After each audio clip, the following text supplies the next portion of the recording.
ஒட்டி கொண்டிருக்கிறது பிரம்ம கபாலம். கையை விட்டு இறங்க மாட்டேங்கிற.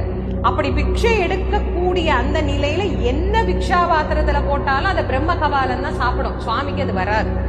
எவ்வளவு போட்டாலும் அது சாப்பிடும். இப்படி இருக்கிற போது அங்காளியிடத்திலே வந்து பவதி பிக்ஷாந்தேகி என்று கையேந்தி நிற்கின்ற அந்த நேரத்தில் அவர் 3 கவள உணவை தயார் செய்து வச்சிருக்கிறார். அதாவது 3 உருண்டையா அந்த சாதத்தை தயார் பண்ணி வச்சிருக்கிறார்.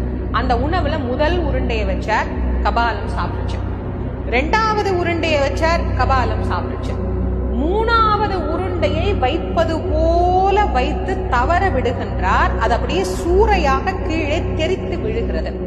அப்படி தெரித்து விழுகின்ற போது அந்த உணவின் மீது இருந்த நாட்டத்துல இந்த பிரம்ம கபாலம் என்ன பண்ணுது, சட்டுன்னு கையிலிருந்து கீழே இறங்கி அந்த உணவை நாடி செல்லுகின்றது. அந்த நேரத்தில் சிவபெருமான் அங்கிருந்து